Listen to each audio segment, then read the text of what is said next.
Yo, what's going on, snipers, and welcome back to our Atlanta Thrashers franchise mode here in NHL 21. So last episode we traded away our goaltender Pasi Yurmanen to the Calgary Flames just to get some more picks into our system and also to make our team worse. As you can see now, we're 23, 26, 11, and 1, so we are trending on the downward spiral, which is good. We are one of the worst teams in the league at the moment, and I'm hoping it gets even worse after this trade deadline that we have coming up.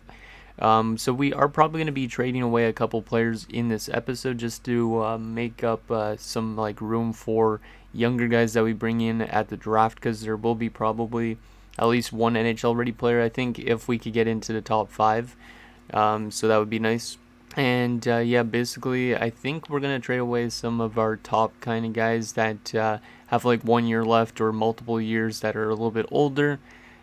Just based on our comment from HawksFan88, because he says you should sell your older, more valuable players so the team tanks better. And we don't really have a lot of valuable players. Like if I go to the proposed trade screen, I'll show you guys right now what I mean.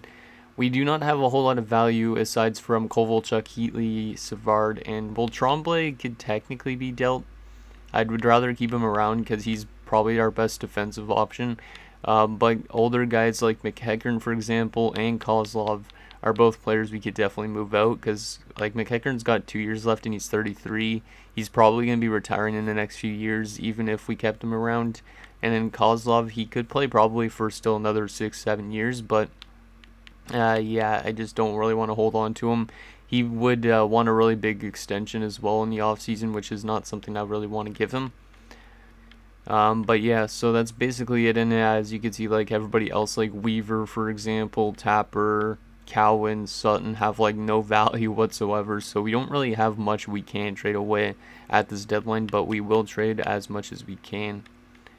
We could always trade away somebody like Byron Defoe as well if we wanted goaltending to get even worse, and then we could call up Kasivi, but I don't think I'm going to do that. Okay, so yeah, let's get to this deadline and see what kind of trades we could make. So we will advance a day to the game before, a day before the game against the Pittsburgh Penguins, so we should have some interesting AI deals at this deadline. I'll go through every single deal that happens and all that stuff, so we're going to list ourselves as a seller for sure, because we are not a good team. And let's enter this trade deadline, see what we could do here. Hopefully we can make some decent trades. So for some reason it's putting Mark Savard on the block, which I don't really think we're going to move out Mark Savard, because I think I'll give him an extension, but Kozlov for sure. We do have some teams interested in him, the Washington Capitals, the LA Kings, and the Columbus Blue Jackets. And then McEachern has interest from Ottawa, which is kind of weird because he used to play for Ottawa, as well as Colorado and Tampa Bay. So I don't know if we want to wait for teams to approach us or if we want to approach them. Let's just go find trade. There's already been a trade down below, and it's a first and Dan Blackburn to the Florida Panthers for Olli Jokinen, a third, and Yaroslav Bednar. Wow. So Florida is picking up a young goaltender, and Olli Jokinen heads to the Rangers. I think he actually played with the Rangers at one point, but I can't remember for sure, because like Jokinen played with a lot of teams near the end of his career, so I can't even remember if he actually played there or not. I think he briefly did. And we do have a trade offer for Mark Savard, a first and a second. That's a nice offer, considering it's actually a couple years away, this first round pick. But Dallas is a really, really good team, so this wouldn't really make much sense for us, and I would like to keep Savard around. So we are going to decline that, even though that is a pretty good offer for Mark Savard. It's just Dallas is going to be a really good team then, because they're already like killing it this season, so it just doesn't make sense to trade it to them. So we will trade away McEachern. Now let's see what we can get from McEachern, and we're getting offered another offer for Mark Savard. Jeez, a lot of these competitive teams really want Mark Savard, but I'm not going to be trading him away. It's going to be annoying with these AIs trying to offer me deals, and I'm trying to offer deals at the same time, because it gets rid of my trade offer, which is kind of dumb. So let's see, we could get a second and a third from any of these competitive teams. I might take the one from the Islanders, because the Islanders are technically the team that should be in the worst state right now. Actually, the Caps might be. Yeah, the Caps are near the bottom of the league, I think. And once again, we're getting an offer now, 2 seconds for Mark Savard. Screw you, Edmonton. I'm not trading away Mark Savard, even though a lot of teams want him. Okay, let's go to... Wait, actually, I need to go back to that trade finder. It's so annoying that it gets rid of your trade offer when you try and make a trade. Like, I bet you I'm going to get interrupted again. Okay, let's do that McEachern deal with the Islanders quickly. So McEachern for a second and a third. And oh my goodness, I got interrupted again. This game needs to, like, they need to address that probably for the next NHL game. They need to make it so, like, these incoming trade offers don't interrupt your actual offer. Like, if I go decline, it should still pop up with my offer I was doing to the AI. It just makes no sense, and it's really tedious. Like, I'm a user experience designer. That's a horrible user experience to having to keep on going back. Okay, so we'll make this trade with the Islanders, and I just got interrupted for the 4th time. And the Islanders are actually offering in McEachern and Tony Herkic for a second and a third. They want to throw in Tony Herkic, but I don't think I'm going to do that. Yeah, I'm not going to throw in Tony Herkic into the deal. Because Tony Herkic, I need to have at least one roster player. I need to have some roster players still. And yeah, I'll just send him to the Islanders for a second and a third. I don't want to throw in Herkic. There you go. So McEachern's off to the Islanders. Didn't want to get interrupted again, because that would have been annoying. Looks like the Europe United have traded Yuri Slager, Greg Adams, and a third and a fifth to the Ottawa Senators for a first and a third. So Ottawa is loading up for a good playoff run, looks like. Now let's trade away Kozlov. What could we get for Kozlov? We could get the exact same thing. We'll trade Kozlov probably to... Who's a team that shouldn't be good? Minnesota's in a playoff spot, I'm pretty sure. Phoenix maybe is 2/3. Toronto's second and a third. Maybe the Caps. Yeah, we'll do the Caps. Why not? Even though that's in our division, I think. So we'll send Kozlov to the Washington Capitals, and that will call up Gogula from the AHL. So he'll be our only kind of guy that gets called up that actually plays in Europe in real life. And I think that's the only trades we're going to make.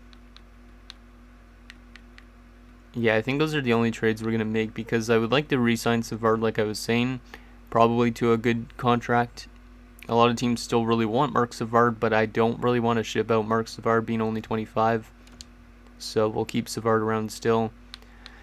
There's still some pretty big names out there like Shatan, Whitney, Jokinen is traded, Castles, McEachern we already traded, Brown. Yeah, I don't think we're going to make any more trades. Yeah, I think those are the only ones we're going to make. Like, I could always trade away Trombley, but I don't really want to because he's our best defensive option. There has been another trade before we quit this. Ray Whitney, a fourth and another fourth, go to the New York Islanders for a first and a second. So the Islanders are loading up. They already have like a 30-goal scorer in Matthias Weinhandel, so that's a nice pickup for them, picking up Ray Whitney. Let's quit this deadline just because I'm not going to make any more trades, and we'll take a look at all the deals the AIs have made. Hopefully they made some pretty decent ones. Also, I'm kind of scrambling to get this episode recorded, but just because I have my actual, my Detroit Red Wings episode going up today, I'm recording this, so like I'm trying to get this done before that episode goes up, but I might have to do a cut in the video when I post it. So yeah, let's take a look at what trades happened. Let's go to the bottom of this list, and we'll see what happens. So, yeah, there's the Dan Blackburn deal. First and Dan Blackburn going to Florida for Jokinen, and a third and Yaroslav Bednar. A pretty realistic deal, I'd say, for the most part. Then we traded Sean McEachern to the New York Islanders for a second and a third. Ottawa acquired Yuri Slager, Greg Adams in 2 seconds. It's kind of funny because Slager and Adams were both former Vancouver Canucks when they went to the Cup final, I'm pretty sure, in 94. I think Slager was, or maybe Slager was later, I don't even know. But yeah, Europe loading up on some prospects because they are pretty much in a rebuilding state, obviously. Dallas acquired Andy Delmore, Vitaly Yachmanev. Yeah, I was going to say Vyacheslav, but Vitaly Yachmanev in a third. And Nashville acquires a first and a second, so Nashville's still rebuilding. Then we traded Kozlov for a second and a third. Ray Whitney, a fourth and another fourth, go to the Islanders from Columbus for a first and second. So the Blue Jackets loading up. Andrew Castles goes to Washington for a first-round pick. Interesting. So I think Andrew Castles actually did play for Washington a bit after this, which is kind of interesting. Europe acquires a first and a third from Toronto for Merit Ziglicki. Another trade that happened is Europe acquires another first-round pick and a third from Toronto for Ziglicki, a third and Robert Cron. So Europe is just offloading everything for first-round picks. Good for them. They're going to be a really deadly team in a few seasons. Pittsburgh acquires a second and Turner Onbright, so a real player, for Alexander Dag, a third and a fifth. So Dag goes to Vancouver. It's interesting. A second and Terry Broadhurst, another real player, to Boston for a second. Rob Zaminer and Andrew Bodnarchuk even gets thrown into that deal. Interesting. Columbus acquires a first from Colorado for David Vaborny, a third and a sixth. So David Vaborny leaving the Columbus Blue Jackets, which didn't happen in real life. But Colorado picks up a good winger there. Jan Hlavich, a third, and two others go to Anaheim from Carolina for a first and a sixth. Edmonton acquires a second, a fourth, and Lockheed from Minnesota for a second and Johansson. So that deal is not really much of anything, but not a whole lot of deals actually at the deadline, but some pretty decent ones that will shape up the NHL for the next few years for sure. Okay, so let me just take a quick look at our lines before we continue the simulation. Just make sure we get these lines set up as best as we can. We'll go back down to this. We'll move Gogula there, even though he's a 69 overall. He's a better fit for that second line, I think. He's actually a really good fit for the top line, which is really weird. I could always move Kovalchuk back here and then move Heatley to this. Yeah, let's run with Gogula on the top line because he's a really good fit. Why not? Watch Gogula have like 30 points in like 20 games or something like that. But yeah, we'll try Gogula on the top line. Why not? Just to make this team maybe even worse. Is there a way to get this to be? There we go. That's good. And that is good too. And Kasivi is depth. That's fine. We'll just keep him as depth. Yep. Okay, that is good to go. So, actually that -1 I don't really like. But we can negate it there. So we'll try that. And yeah, Gogula on the top line instead of Danny Heatley is a bit questionable. But yeah, we'll see how this runs. Okay, let's get the rest of the season simulated. We got still like just over a month to simulate, and we'll probably get to the awards in this episode and stuff like that, and set you guys up for the draft for next episode. I don't know if the re-sign stage will be next episode or not, but maybe it will be. Okay, let's get the rest of the season done with.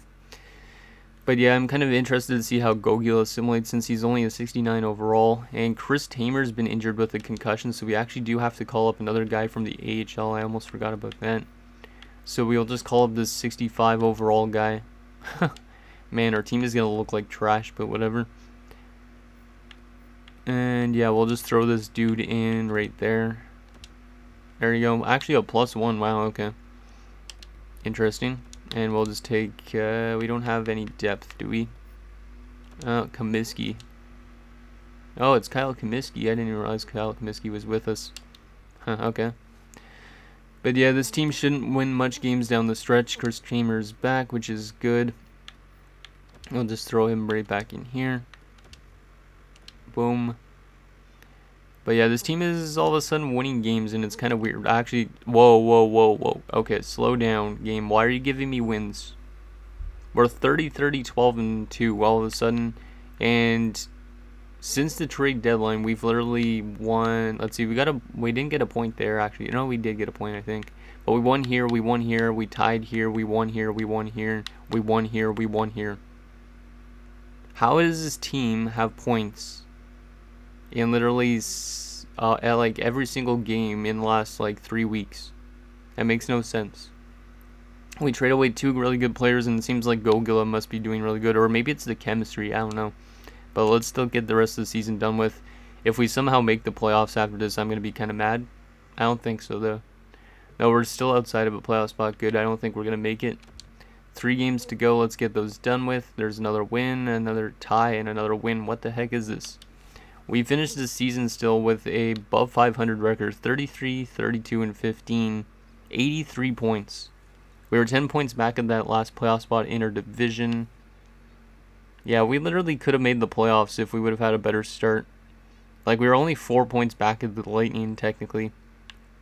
Interesting. That was a really weird sim after the deadline. The Hurricanes are the bottom of our division. The Sabres the bottom there. Yeah, the Sabres are the worst team this season. Let's take a look at player stats for the season. I don't know if we're actually going to get to the awards yet. We might just do a wrap-up for this first season, just because this episode is running already a little bit long because we are getting interrupted by AI deals, which is kind of annoying. But yeah, let's take a look at our player stats for this season. So, center-wise, Savard had 74 points, so he's going to get a lot of money probably in the offseason, but definitely worth it. He's more of a better fit for second line, so we definitely have to look for a future top line center, I would assume, at the draft or whatever. Like Eric Stahl might be that type of guy. Patrick Stefan, 49 points. Kind of overstimulated a bit, but still not too bad.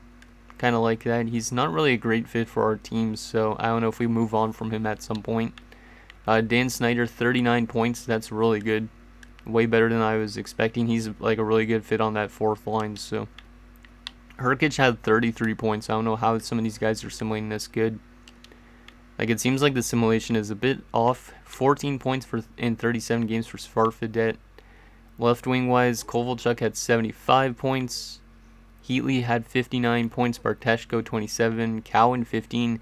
And Gogula had 14 points in 21 games as a 69 overall. I know he was playing with Kovalchuk and stuff, but my god. That is really weird. He's listed as a dev forward, which is really weird, but okay, Gogula is the GOAT apparently. Right wingers, Tapper 28 points, and then Odgers had 11 points. A lot of guys with over 100 penalty minutes on this team. Defensively, Tremblay 38 points, Caberlet 25, Charnquist 22, Tamer 13, Weaver 11, Sutton 11, and Grenak had 1 and 3. And goaltending wise, Defoe was actually pretty good. How much is Defoe signed to? 2 years? We might trade away Defoe in the offseason just because he's seems to be over-simulating. Because like Halinica and Kasivi weren't really that great. And then let's take a look at the entire league for points just because I'm kind of curious on this. So Joe Thornton led the league in points with 98 points this season. So no 100-point players this season, which is kind of weird. Most goals was Pavel Bure with 40. So one handle slowed down a lot. Because I think he had 33 at the end of last episode, so afterwards he only picked up 2 goals, so maybe he got demoted to the second line because they did pick up Ray Whitney, so that might be the case actually. Yeah, I think that must be the case. But yeah, Pavel Bure leading the league in goals with 40 goals. In real life, if he would have stayed healthy, that could have been the case, but he didn't. Best plus minus this season was Matt Sundin at a plus 46. Worst plus minus was Curtis Brown at a minus 34. Yikes. Most penalty minutes this season was Craig Rivet, 273. Yeah, it seems like defensemen are really taking a lot of penalties, which is weird. Most shots this season was somehow a Wade Redden, a defenseman. That's kind of weird. Best shooting percentage by a guy that played all 82 games was Jeff Cowan. Nice. 19.4%. It's crazy. Most game-winning goals this season, John LeClaire and Peter Sikora with 9. Most game-winning goals, Pavel Bure. Most power play points was Patrick Eliash with 31. Most shorthanded goals was Sean Van Allen and Stephen Weiss and Brian Southerby with 3. Most shorthanded points, Sergei Brylin and Bates Battaglia. And what else do we want to check? Most hits, Jamie Langenbrunner with 192. Most blocked shots was Ferrandis Cabriolet on our team, which is kind of good. Most giveaways was Steve Popst. Most takeaways was Daniel Alfredson with 152. And most fights was Craig Rivet with 44. Jeez. And then we'll check goaltending situations. So, goaltending-wise, Brodeur led in wins with 41 wins this season. Looks like he might win the Vezina, which would be realistic. Most shutouts by a goaltender was Hebby Bullen and Osgood, both with 8. Damn, Hebby Bullen might actually win it. Best save percentage was Ed Belfour with a 922. So a lot of different goaltenders up there. And the best goals against by a starter was also Ed Belfour. So Ed Belfour might end up winning it, even though that record is not that great. Or Patrick Waugh actually even might. There's a lot of good goaltenders that might win it. Interesting. And yeah, let's take a look at the standings, see how we finished in terms of the entire league. So the best team in the NHL was the New Jersey Devils. Not really surprised because in real life they won the cup this season. They had 110 points. Colorado was next with 107. The best offensive team this season was the Colorado Avalanche, not a surprise. The worst offensive team was the Columbus Blue Jackets at 2.34 goals per game. Where were we? We were actually not bad, maybe around the middle, 2.83. Okay. The best defensive team this season, was the New York Rangers at 2.49 goals against per game. Where were we? Probably near the end, because we gave up a decent amount. Maybe near the middle, 2.88. A lot better than I thought we would get. And in the worst goals against was the Columbus Blue Jackets at 3.39. So they were giving over a goal more per game than they were scoring.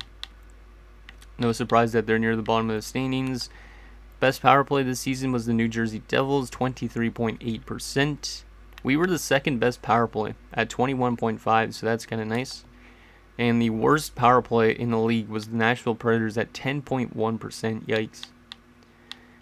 Best penalty kill this season was the Boston Bruins at 88.7%, and the worst penalty kill was the Columbus Blue Jackets, 78.1%. We were probably near the bottom in penalty kill, I would guess. I could be wrong with that. Maybe near the middle, 84.6%, not bad. And we only had one short-handed goal this year. Okay, let's see, what do we want to do now?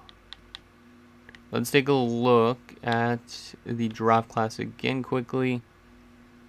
Let me actually just advance today so we can get those playoff matchups, just so we can kind of see what the playoff matchups look like. Colorado and LA, Anaheim and Vancouver, St. Louis and Detroit, Dallas and Phoenix, and then Ottawa and Philadelphia, Toronto, Boston, New Jersey, Tampa, and the Rangers and the Islanders. Interesting. Okay. Yeah, let's take a quick look at the draft class, and then I think that will be it for this episode. So, in the draft, we could pretty much use any, kind of good forwards, probably. We could use good defensemen, and we could use good goaltending, for sure. So, the obvious choice for goaltending would be Marc-Andre Fleury if we were to get that opportunity, which we definitely do have that opportunity, because he's not supposed to go till, 16th round. He's going to be an NHL-ready goaltender right away. And apparently he has a similar style to Roberto Luongo, which is kind of interesting. But yeah, I think we might draft Fleury if we get the opportunity, even if it is early on. If we get first overall, I don't know if I really want to go with Eric Stahl, because this Gill guy, being an elite power forward, I feel like he could be a really good goal scorer for the future. So maybe we go with Alvin Gill instead, I don't know. Or we could go with a defenseman in Shea Weber too. He's like a 74 medium elite, I think I made him. So he's not really an NHL ready right away, but he will be in a few seasons. And yeah, I'll just go through this a little bit. Looks like there's some other scout recommended. And that guy's probably a top 6. But yeah, I think the obvious choice would be taking Marc-Andre Fleury, but I don't really want to rig the system and take Fleury. I would rather see him go to the Penguins somehow. Because there's also goalies like Pecorine who are supposed to go late in the first round too. So, let me just actually sort this by this, just to see if there's any steals that I'd never heard of. Random AI generated guys. Any low elites? Potentially this Tarvinen guy. He doesn't look good. Potentially this Lander dude. He doesn't look good either. But yeah, anyways, guys, that's going to do it for this episode of our Atlanta Thrashers franchise mode. So in next episode, we will sim to the draft. We'll check the awards and all that stuff. And yeah, we'll probably do the draft in next episode. And then I don't think we're going to do re-sign stage yet, because I would really like your guys' feedback on who we should be re-signing and stuff like that. So anyways, let me know what you guys think down below. And I'll see you guys next time.